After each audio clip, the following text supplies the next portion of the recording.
Hey everyone, Dom here, and today we're checking out the Panorama CS12 by Nektar, and we're going to see if this is a worthwhile Cubase controller and whether this can finally replace the one and only Steinberg CC12. The amount of YouTube messages and emails I've received to check out this controller has been overwhelming, I have to say. I responded to quite a few of you, and I already told you that I'm testing it.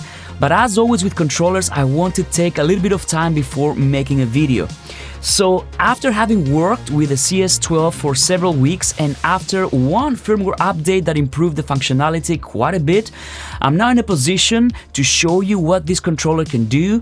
And spoiler alert, some of the things it can do have really blown me away. Actually, the integration with Cubase is so deep that it would take a massively long video to show you all the things it can do.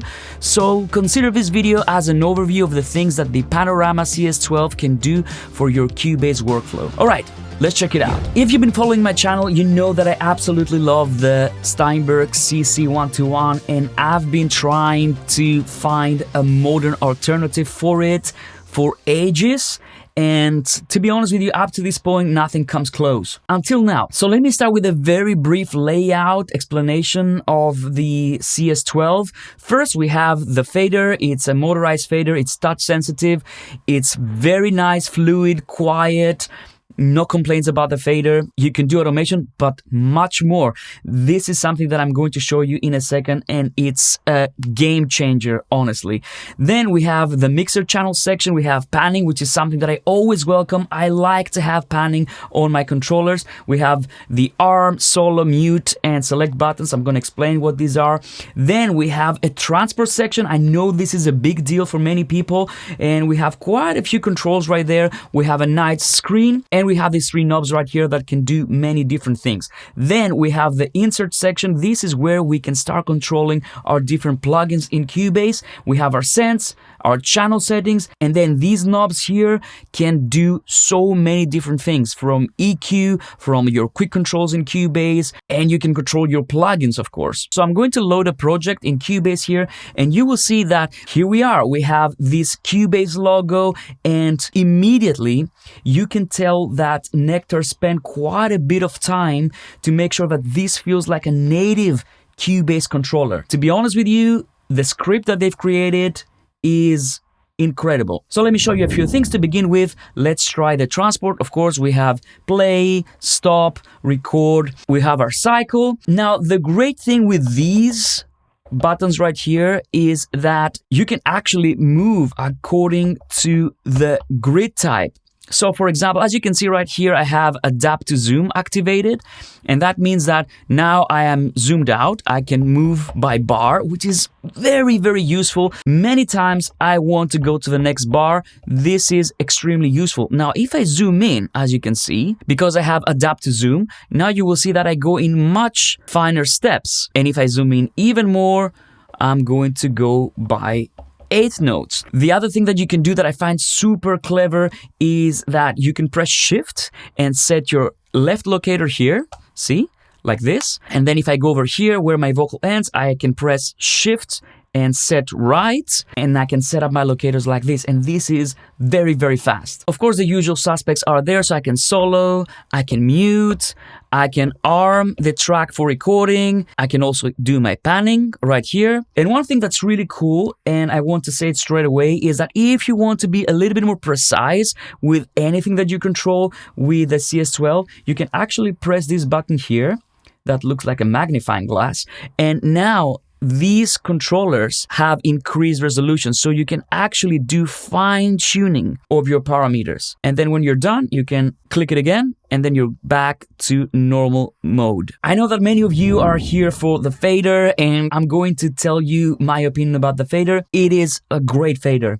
It's quiet, it's very responsive, and it's very easy to create automation. So let me show you how you do this. I have this verse vocal armed, and what I'm going to do is I'm going to hit the automation button right here, and I'm going to start playing. I'm going to hit play, and then we can start recording, and I'm doing some crazy automation so that we can listen to how this fader sounds like when it plays back the automation. Very good. Now I'm going to hit play again, and now we're going to play the automation back.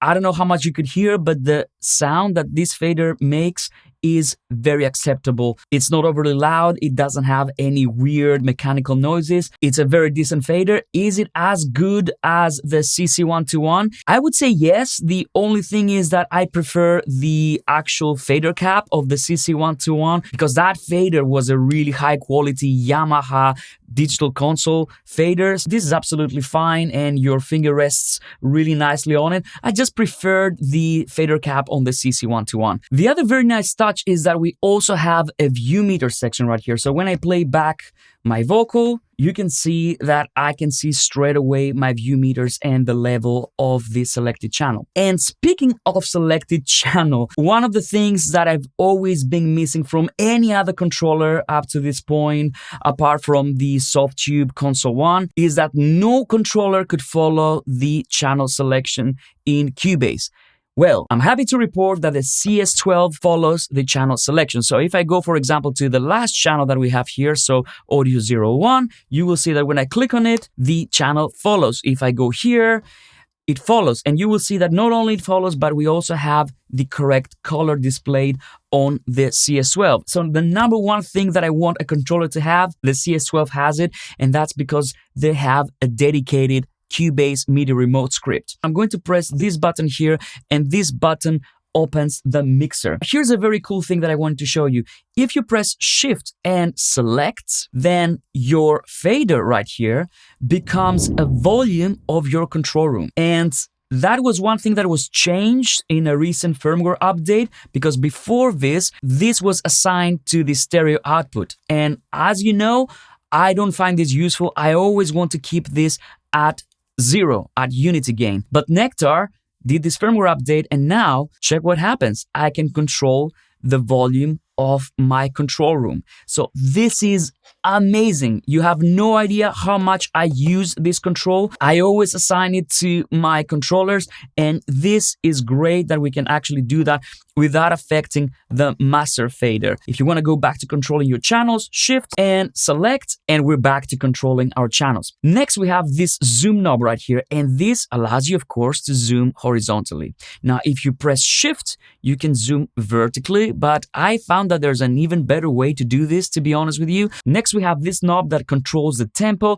so I can change the tempo if I want to. Especially when you start a Cubase project, this control will allow you to set up your tempo very quickly, but there's something else that's hidden here. If you press Shift and then you start turning this, you will see that you can assign this to all these different functions. This is the first thing that blew me away. I'm not even kidding. This blew me away that it was possible. It took me a while to figure out that this function was there, but check this out. You can set it to playhead. So you still have your course control right here, but then this can be your shuttle. Then if I press Shift again and turn it, you will see that we also have scrub.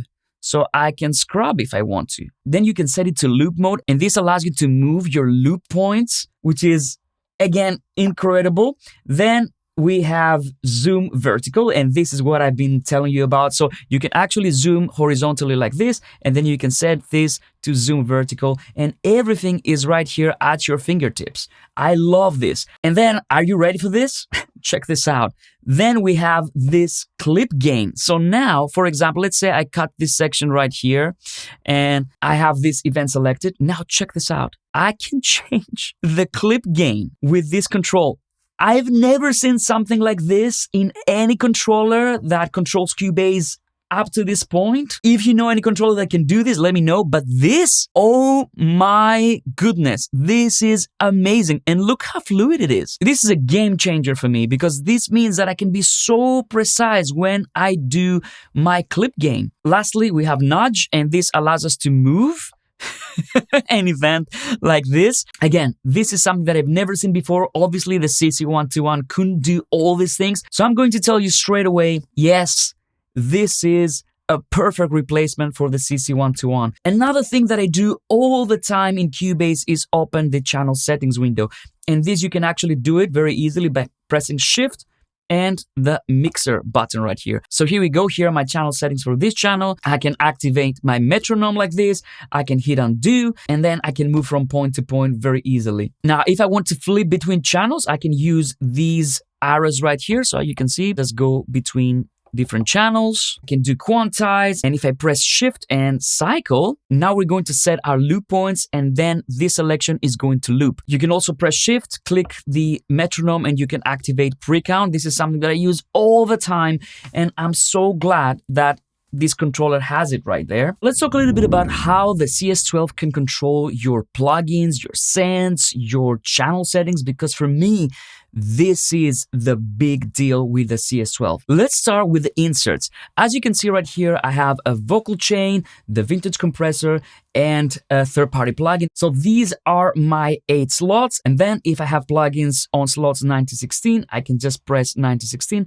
and then I can access these slots. Let's select vintage compressor, plugin number 2. I click on the slot, and now we have all the control for this plugin right here on these knobs. And one of the things that I really appreciate, let me bring it up, by the way. One of the things that I really appreciate with the CS12 is that all Cubase stock plugins are already pre-mapped, and they're mapped in a way that it makes sense. So for example, right here, you can see we have the input, and input is blue, and I can turn this, and what do you know? I'm controlling the input. The output is red, and this matches this knob right here. And then we have our attack, our release, our mix, and our ratio. And this is all displayed on the screen as well. So there's nothing that can go wrong. We also have the punch control. Now, what happens with more complex plugins in Cubase? That was something that I was concerned about, but I was pleasantly surprised. So this is vocal chain. And as you know, I'm a huge fan of vocal chain. Let's bring it up. Now we have all the controls for vocal chain right there. Now, how do you access more controls? You just use this data menu. So if I press it, you can see I have the clean section of my vocal chain. I have the character, the sends, the filters, the dynamics, everything is right there. So let's say I want to select my saturation. I can click on that, and now you will see that I have the saturation controls right there. So now I can control my saturation, I can control the mix, I can even control the high pass filter for my saturation and the low pass, and I can even change the saturator type. And these are all accessible through the data wheel, or you can even access things right here. So we can turn modules on and off. We can go to dynamic filter right here with these buttons below the screen. So even for complex plugins, the mapping is incredible. Let's go for a third-party plugin. So right here, I have the Black Box AG2MS, one of my favorite plugins. And again, I can control it straight away right here. So I have the saturation, I have the pentode, the output. Now, I want to say something here. Some plugins that I've tried didn't have mapping that made sense. And I'm sure that this is something that will be improved over time. But one thing that you can do straight away if you find that a plugin doesn't have the controls you want is you can map it yourself, and it's extremely easy to map it. For example, let me load another plugin, the SPL Iron. And for example, this one is not mapped as I would like it to be. This is not what I want, but check how quickly and easily I can map this plugin.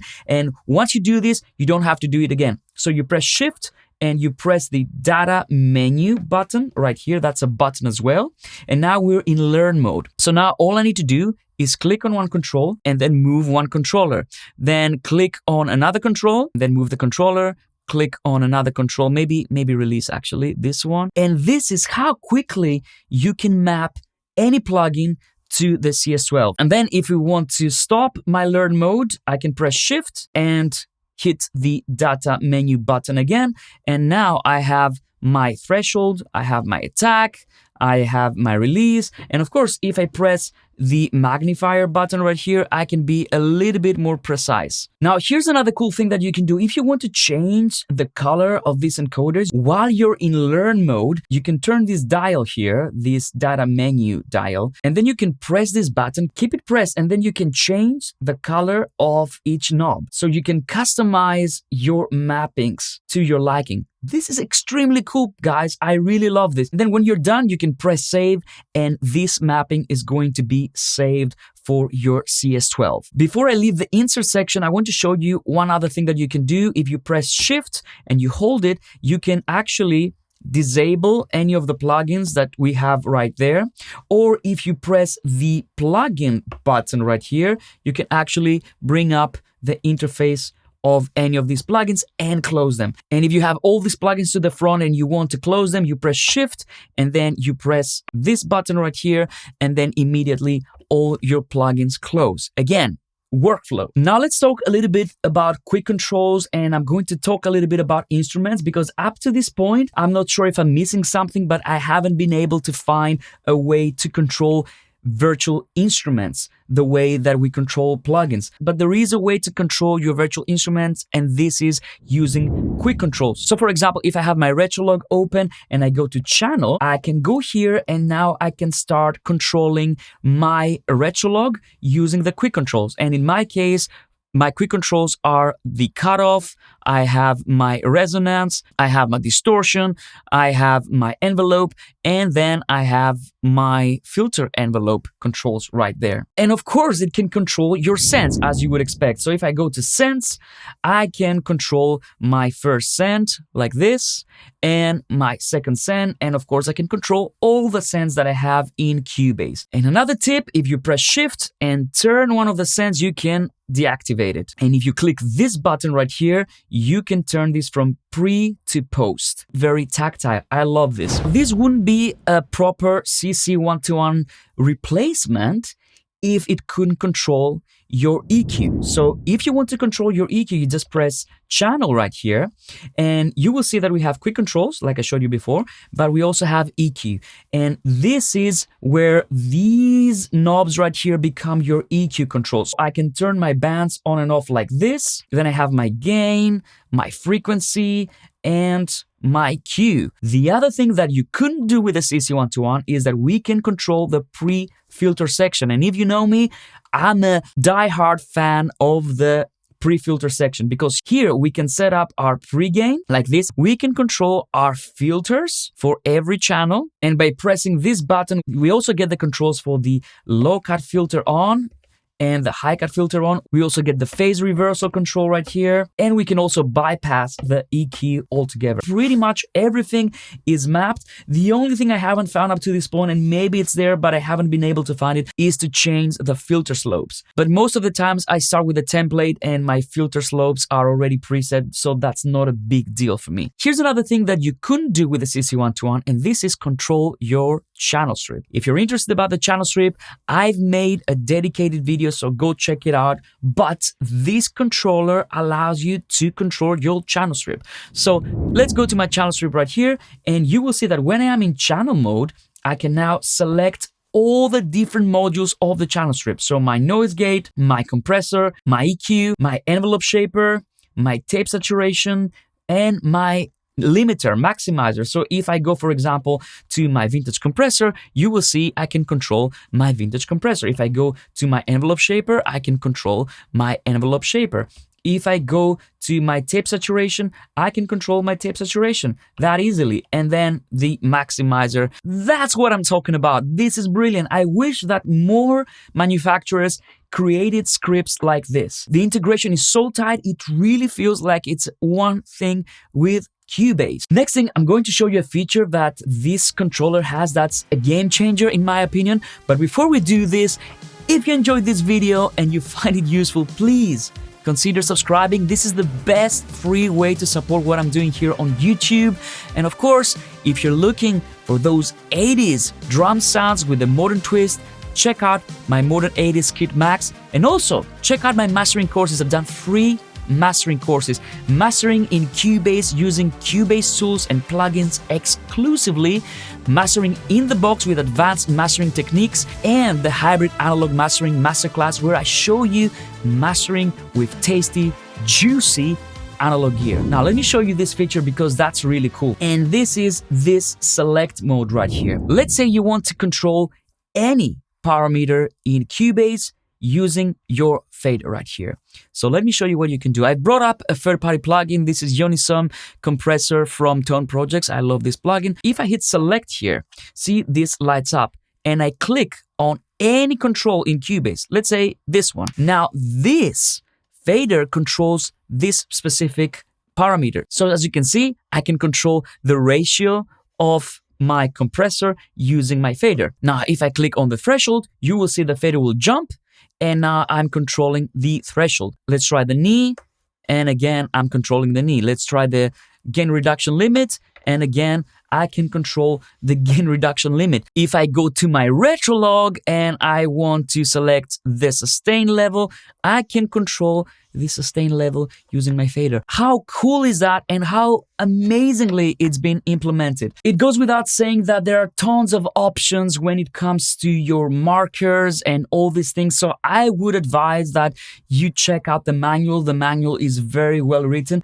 But one thing that I wanted to show you that I think it's really cool is if you plug a sustain pedal into your panorama, you can actually do quite a few cool things. So I'm going to press my sustain pedal with my foot right now, and I'm going to turn the data menu knob right here while I'm holding the sustain pedal down, and you can see how many different things you can do with the sustain pedals. So you can play stop, for example. So if I hit my sustain pedal right now, I'm playing my project, and if I hit it again, it stops. You can record, of course, and this is something that many people like to do. All these things are available. You can solo your track. So if I go like this, you will see I can solo my track with my sustain pedal. But one of the things that I find the most useful is the tap tempo control. So if I select this, you will see that now when I tap my tempo with my foot controller, I can just...